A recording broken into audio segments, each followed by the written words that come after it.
choose martial arts over more other outdoor games like football, cricket and all that because martial arts is a self defense based game जो कि मुझे खुद के defence में भी help करता है, मेरी मेंटालिटी को भी स्ट्रॉन्ग करता है और मुझे एक ऐसा प्लेटफॉर्म अता करता है जो मुझे बाकी किसी भी गेम्स में नहीं मिल सकता है। पहले तो ये बात है कि जब इंसान अपना गोल सेट कर लेता है तो हमें उसके पीछे जाना पड़ता है कुछ अचीव करने के लिए। और हाँ, अगर मैं सोसाइटी की तरफ ध्यान देती तो आज मैं इस लेवल पे होती ही नहीं, जबकि आपको भी मेरा नाम भी नहीं पता होता कि आप मुझे यहाँ पे इस इतने बड़े स्टूडियो में इन्वाइट करते। At the very first when I started the journey of sports, so these things used to raise in my society like she is a girl, why is she in sports, why is she wearing track suits, why is she wearing the uniform. National में मैंने gold medal लाया, silver भी जीता, bronze medal भी जीता, तब जाके मेरी एक ऐसी पहचान बन गई कि जब मैं घर आई जीत के तो वही लोग जो पहले बोलते थे कि ये क्या कर लेगी, लड़की है, क्यों ऐसे कपड़े क्यों पहने हैं, क्यों जाती है लड़कों के साथ खेलती है ये वो, तो वही लोग मुझे आके बधाई दे रहे थे। तो मेरी लड़कियों से यही मैसेज है कि आप बाकी फील्ड्स को तो छोड़िए लेकिन आप स्पोर्ट्स यानी कि मार्शल आर्ट्स में आइए because it's a self defence based martial arts जो कि आपके फिजिकली भी आपको स्ट्रॉन्ग रखता है, मेंटालिटी को भी स्ट्रॉन्ग रखता है और आपको एक ऐसा इंसान बनाता है कि आप हमेशा खुद को प्रोटेक्ट कर सकते हो और खुद के साथ साथ दूसरों को भी प्रोटेक्ट कर सकते हो।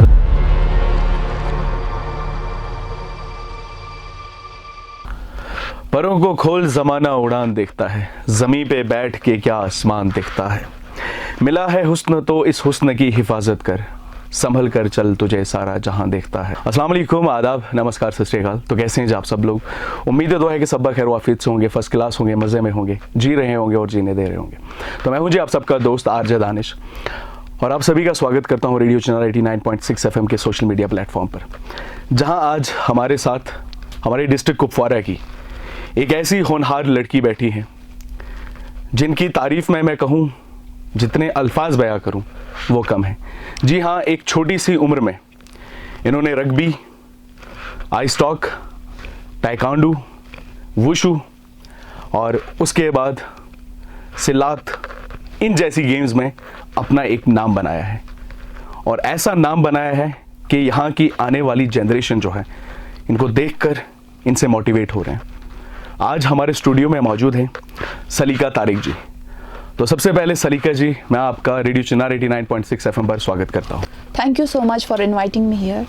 आज के टाइम में बहुत सारे ऐसे स्पोर्ट्स हैं जैसा कि हम हर दिन देखते आ रहे हैं, मगर सिर्फ ऐसे ही आपने स्पोर्ट्स चूज किए, इसके पीछे कोई खास वजह? जी हाँ, बिल्कुल, जैसा कि सबको पता ही है कि आज का माहौल कैसा है और लड़की होने के नाते लड़की का जाहिर है कि उसके पास सेल्फ डिफेंस होना चाहिए ताकि वो खुद को किसी भी सिचुएशन से बाहर ले जा सके, क्योंकि आज का माहौल ही वैसा है। So I choose martial arts over more other outdoor games like football, cricket and all that because martial arts is a self defence based game जो कि मुझे खुद के डिफेंस में भी हेल्प करता है, मेरी मेंटालिटी को भी स्ट्रॉन्ग करता है और मुझे एक ऐसा प्लेटफॉर्म अता करता है जो मुझे बाकी किसी भी गेम्स में नहीं मिल सकता है। आज के टाइम पे अगर देखा जाए तो लड़की को सेल्फ डिफेंस की जो है वो बहुत ज़्यादा ज़रूरत होती है, क्योंकि एक लड़की को इस माशरे के अंदर अगर रहना है तो उसको हर एक जो भी उसकी सिचुएशंस आती हैं उनका सामना करने के लिए उसके अंदर वो शक्ति होनी चाहिए। आपने रग्बी में 2 time state gold medal under 14 और अंडर 17 आपने जीता है। तो आप मुझे बताएंगे कि रग्बी की जो आपकी जर्नी थी वो कैसे स्टार्ट हुई? जी हाँ, पहले तो एक बार मिस्टर आदिल सर थे, वो कोच है यहाँ के रग्बी के, तो वो हमारे स्कूल पे आए थे। फिर उनको एक यहाँ पे डिस्ट्रिक्ट चैम्पियनशिप ऑर्गेनाइज करनी थी रग्बी की, तो उन्होंने बोला कि यहाँ पे कौन कौन आएगा। तो वहाँ पे ट्रायल्स हुए स्टार्ट, जैसे कि हमारी पहले रेस हुई जो उसमें टाइम का लिमिट्स था वो देखा गया, उसके बाद बाकी सारी क्वालिटीज़ चेक की गई। तो जब मैंने ट्रायल्स दिए तो मैं फर्स्ट आ गई वहाँ पर, ट्रायल्स में मेरी फर्स्ट पोजिशन आई। उसके बाद उन्होंने मुझे सेलेक्ट किया डिस्ट्रिक्ट चैम्पियनशिप के लिए। वहाँ पे मैंने अंडर 14 बॉयज़ के साथ ट्रेन किया, उसके बाद उनके साथ खेला भी, जिसमें वहाँ पे टाइकल भी होता है और टच गेम भी होती है। टाइकल यानी कि हमें उनको उठा के गिराना पड़ता है और टच में सिर्फ टच करके बैक जाना पड़ता है बॉल को छीनने के लिए। तो फिर मैंने बॉयज़ के साथ खेला, फिर गर्ल्स के साथ खेला, तो वहाँ से मेरा गोल्ड आया डिस्ट्रिक्ट लेवल में और मैं सेलेक्ट हो गई स्टेट लेवल के लिए। स्टेट लेवल के लिए यहाँ पर गर्ल्स की टीम नहीं थी, तो सर ने मुझे लिया और श्रीनगर की जो टीम थी गर्ल्स टीम के, उनके साथ मुझे खिलाया। तो वहाँ पर हमारा जम्मू में गोल्ड मेडल आया, जहाँ पे हमने जम्मू को हराया और अनंतनाग और पुलवामा डिस्ट्रिक्ट को हरा। कभी कभी आपको बॉयज़ के साथ भी ट्रेनिंग करनी पड़ती है, कभी कभी आपको बॉयज़ के साथ मैच भी खेलना पड़ता है, तो क्या सोसाइटी को लेकर उसके हिसाब से क्या आपके मन में कभी ऐसा सवाल नहीं आया कि नहीं मुझे ये फील्ड नहीं चूज़ करनी चाहिए? और उस सब के पीछे आप मतलब ऐसी कौन सी चीज़ थी जो आपको बार बार इस फील्ड में जाने के लिए मोटिवेट कर रही थी? पहले तो ये बात है कि जब इंसान अपना गोल सेट कर लेता है तो हमें उसके पीछे जाना पड़ता है कुछ अचीव करने के लिए। और हाँ, अगर मैं सोसाइटी की तरफ ध्यान देती तो आज मैं इस लेवल पे होती ही नहीं, जबकि आपको भी मेरा नाम भी नहीं पता होता कि आप मुझे यहाँ पे इस इतने बड़े स्टूडियो में इनवाइट करते। तो पहली बात यह है कि सोसाइटी की तरफ मैंने कभी ध्यान ही नहीं दिया है। और एंड बिसाइड्स दैट, स्पोर्ट्स एक ऐसा फील्ड है स्पोर्ट्स जिसमें हमारा नाम बन सकता है। क्योंकि let me give you an example of Sania Mirza, ठीक है? तो स्पोर्ट्स की वजह से उसका नाम है। अगर लड़की अगर वो डॉक्टर या इंजीनियर होती तो उनको कौन नहीं जानता, लेकिन स्पोर्ट्स से इंसान को एक ऐसी पहचान मिलती है जिससे इंडिया में तो क्या, एक सोसाइटी में तो क्या, पूरी दुनिया में हमारा नाम बन जाता है। देखिए सलीका जी, एक सोसाइटी में इंसान रहता है जहां एक लड़की को एक अलग नज़र से देखा जाता है। आपने ऐसी फील्ड चूज़ किए हैं, तो सबसे पहले जब आप इस गेम्स के लिए गई, जब आप गई थी, जब आपने मतलब ऐसा कोई मेडल अभी तक नहीं जीता था, तब उस समय सोसाइटी के क्या आपके ऊपर कमेंट्स आ रहे थे? सोसाइटी में देखिए जहां आप रहते हैं इंसान, वहां इंसान को दो चीज़ें आती हैं, एक नेगेटिव कमेंट्स भी आते हैं और पॉजिटिव कमेंट्स भी आते हैं। तो उस टाइम स्टार्टिंग में आपको ऐसे कौन से कमेंट्स आए थे? क्या स्टार्टिंग से ही आपको मतलब लोगों से जो है वो अट्रैक्शन मिली, यानी प्यार मोहब्बत मिला, या आपको नेगेटिविटी का भी सामना करना पड़ा? At the very first, when I started the journey of sports, so these things used to raise in my society, like she's a girl, why is she in sports, why is she wearing track suits, why is she wearing the uniform, what can she do, what can she achieve, and these things these usually raised in my society. But when I reached the level, when I got the gold medal in state, and I was the first ever girl from district Kupwara who participated in the state level with only boys. I was the only girl practicing in my academy. So जब मैंने state में gold लिया, उसके बाद state champion का award मुझे मिला, उसके बाद मैं नेशनल्स के लिए सेलेक्ट हो गई, नेशनल्स में मैंने गोल्ड मेडल लाया, सिल्वर भी जीता, ब्रॉन्ज मेडल भी जीता। तब जाके मेरी एक ऐसी पहचान बन गई कि जब मैं घर आई जीत के, तो वही लोग जो पहले बोलते थे कि ये क्या कर लेगी, लड़की है, क्यों ऐसे कपड़े क्यों पहने हैं, क्यों जाती है लड़कों के साथ खेलती है, ये वो, तो वही लोग मुझे आके बधाई दे रहे थे, कॉन्ग्रेचुलेशन सलीका, कॉन्ग्रेचुलेशन। मेरे पापा को बोलते थे कॉन्ग्रेचुलेशन, आपको फख्र महसूस हो रहा है कि आपकी बेटी ने ऐसा काम किया है। तो अगर मैं सोसाइटी की तरफ तब ध्यान देती जब वो मेरे पे नेगेटिव कमेंट्स पास कर रहे थे, तो फिर आज मैं इस लेवल तक नहीं होती। सो हमें हमेशा पॉजिटिविटी की तरफ ध्यान देना है, नेगेटिव बातों को हमें एक कान से सुन के दूसरे कान से निकालना है। बिल्कुल, जैसा आपका मतलब इस समय मैं जोश देख रहा हूँ, ऐसा लग रहा है कि जब आप खेलती होंगे तो तब आपका क्या जोश होता है, इस चीज़ से मुझे अंदाज़ा लग सकता है। तो सलीका जी, एक ज़बरदस्त क्वेश्चन आ रहा है मेरे दिमाग में। देखिए ना, एक कहावत हमने बचपन से सुनते आ रहे हैं कि हर कामयाब मर्द के पीछे एक कामयाब औरत का हाथ होता है। आप मुझे बताएं कि एक कामयाब औरत के पीछे वो जो मर्द होता है वो कौन था? आपकी ज़िंदगी में वो मर्द कौन आया? जी हाँ, तो मेरी लाइफ की बात करें तो वो मेरे पापा है।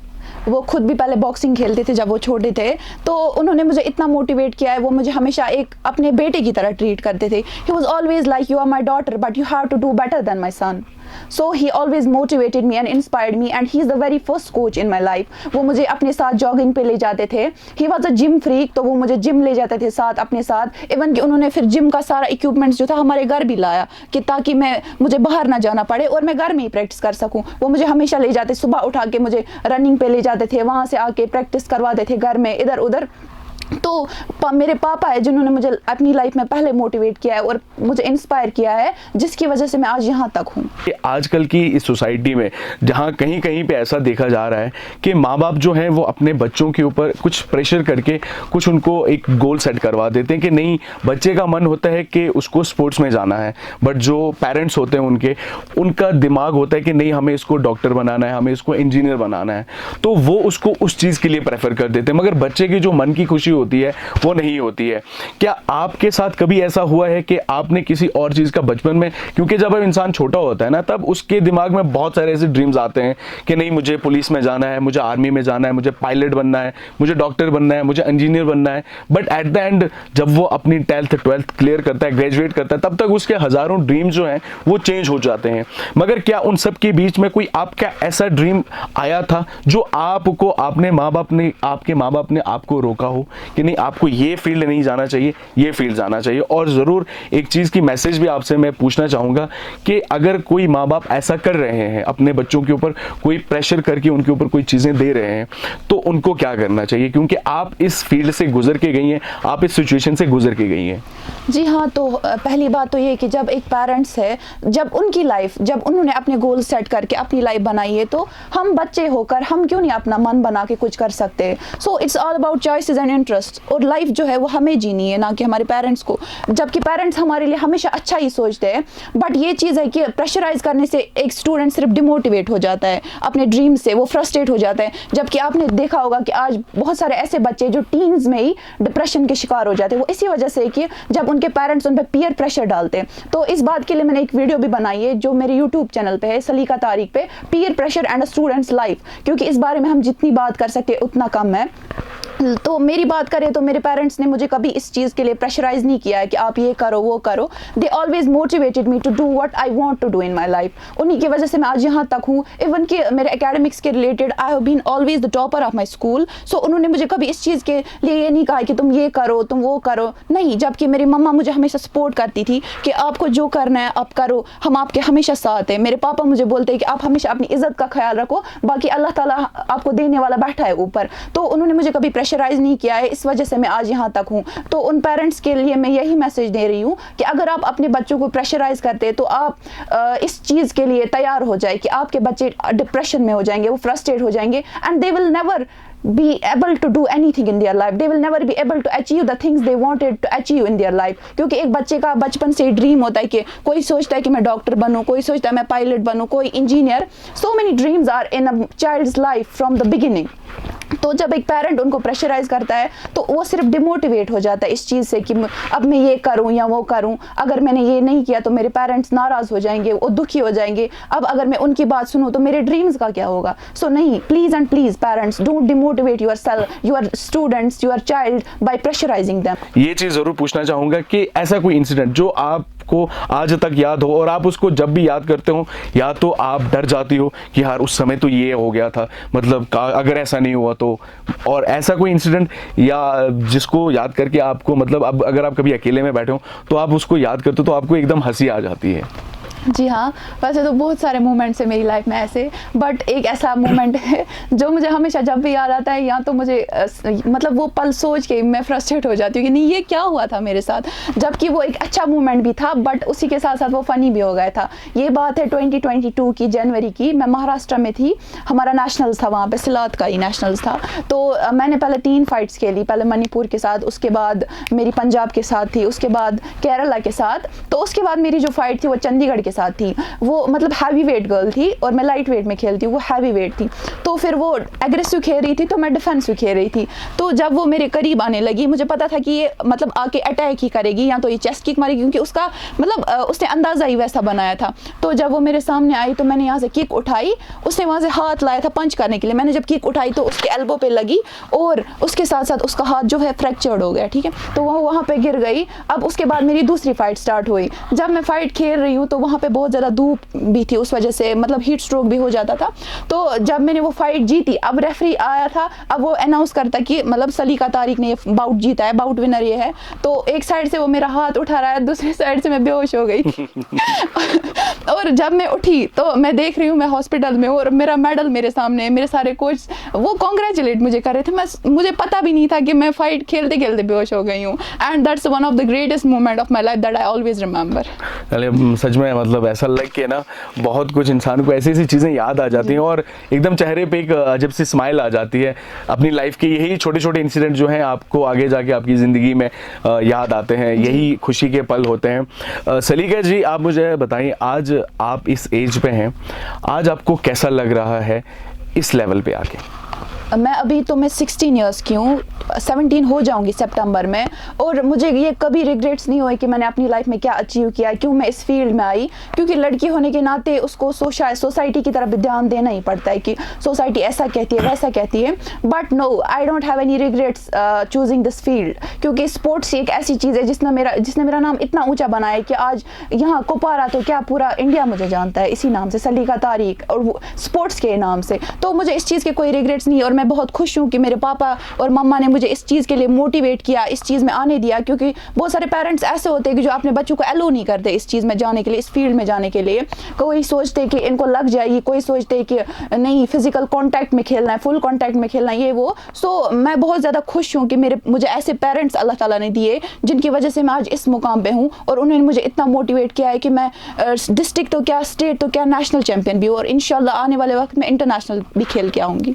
कोई एक छोटी सी ऐसी मैसेज हमारी जो आज की यूथ जनरेशन है, जो हमारी आने वाली लड़कियां हैं, जो आपको देखकर शायद कोई किसी फील्ड में जाना चाहे या आपसे मोटिवेट होकर, एक छोटी सी मैसेज हमारे ऑडियंस के लिए कुछ? जी हाँ बिल्कुल। लड़कियों को छोड़ के पहले मैं ये बताऊंगी कि बहुत सारे बच्चे मैंने देखे, बहुत सारी लड़कियां ऐसी मैंने देखी है, क्योंकि अभी मेरा रिसेंट जो मैंने एडमिशन किया है वो है boys higher secondary Kupwara model higher secondary. तो वहाँ पे मैंने बहुत सारी ऐसी लड़कियां देखी, जब मुझे असेंबली में सुबह उठाते थे कि she is the champion girl, she is this, she is that, तो उस वजह से वो लोग मेरे पास आते थे, लड़कियाँ ही नहीं लड़के भी, कि हमें स्पोर्ट्स में बहुत ज़्यादा इंटरेस्ट है लेकिन हमारे पेरेंट्स हमें अलो नहीं करते, उस वजह से हम नहीं खेल पाए हैं, but they are very really interested in to sports. तो मैं पहले पेरेंट्स के लिए बात कहूँगी कि अगर आपके बच्चे को मैं मार्शल आर्ट्स की बात नहीं करूँगी, वुशू की बात नहीं करूँगी, अगर आपके बच्चे को किसी भी स्पोर्ट्स फील्ड में, किसी भी फील्ड में इंटरेस्ट है तो आप उनको सपोर्ट करें, फिर देखिए कि वो कहाँ से कहाँ पहुँचती है। और एक बच्चे का ख्वाब होता है कि वो कुछ करे अपनी लाइफ में, वो अपनी लाइफ में अचीव करना चाहते हैं, वो सब जिनके उन्होंने ख्वाब देखे, तो अगर आप उनको सपोर्ट करते हैं वो बहुत आगे जाएंगे। तो फिर लड़कियों के लिए मेरी मैसेज रहेगी, क्योंकि लड़कियों के लिए बहुत ज़्यादा ज़रूरी है मार्शल आर्ट्स। लड़कियों के लिए आज की सिचुएशन को देख के अगर किसी लड़की में सेल्फ डिफेंस नहीं है तो वो घर से बाहर निकलना भी उसके लिए नामुमकिन है, क्योंकि आज के सोसाइटी में ऐसे एविल्स होते रहते हैं जिसके लिए हमें खुद को ऐसे तैयार करना पड़ता है ताकि हम किसी भी सिचुएशन से बाहर आ सके। और अगर आसपास में किसी लड़की के साथ ऐसा कुछ देखे, ऐसा कुछ अनटूवर्ड सिचुएशन देखे, तो उसको भी उससे बाहर निकाल सके। तो मेरी लड़कियों से यही मैसेज है कि आप बाकी फील्ड्स को तो छोड़े, लेकिन आप स्पोर्ट्स यानी कि मार्शल आर्ट्स में आइए, because it's a self defence based martial arts, जो कि आपके फिजिकली भी आपको स्ट्रॉन्ग रखता है, मेंटालिटी को भी स्ट्रॉन्ग रखता है, और आपको एक ऐसा इंसान बनाता है कि आप हमेशा खुद को प्रोटेक्ट कर सकते हो और खुद के साथ साथ दूसरों को भी प्रोटेक्ट कर सकते हो। चलें, थैंक यू सो मच सलीका जी, आपने अपना कीमती वक्त हमें दिया, और साथ ही साथ हमारी जो ऑडियंस है इसके लिए इतनी मोटिवेशन बातें, और अपनी लाइफ की जो आपकी जर्नी गुजरी है फ़िलहाल अभी तक, आपने अच्छे से इसको हम यहाँ बताया हमें। आपका बहुत बहुत शुक्रिया मैं करना चाहूँगा। और साथ ही साथ जितने भी मेरे सुनने वाले व्यूवर्स हैं हमारे रेडियो चिनार 89.6 FM के, उन सभी से मैं एक रिक्वेस्ट करूँगा कि जैसे आज यहाँ सलीका तारिक हमारे साथ बैठी है, कल आप में से कोई लड़की या कल आप में से कोई लड़का जो है वो यहाँ पर हो सकता है, वो यहाँ से आगे जा सकता है। जिस लेवल पे ये है इस लेवल से भी आप आगे जा सकते हैं। अपने ड्रीम्स को फॉलो कीजिए, अपने आप को पहचानिए, अपने हुनर को पहचानिए और उसके ऊपर काम कीजिए। आखिरी में जाते जाते एक छोटा सा शेर सुना के जाऊंगा। वो कहते हैं ना कि सदियां उन्हें मुबारक जिन्हें चाहत तक जाना है, सदियां उन्हें मुबारक जिन्हें चाहत तक जाना है, मेरी मंजिल तो आसमां है, रास्ता मुझे खुद बनाना है। बाकी अस्सलाम।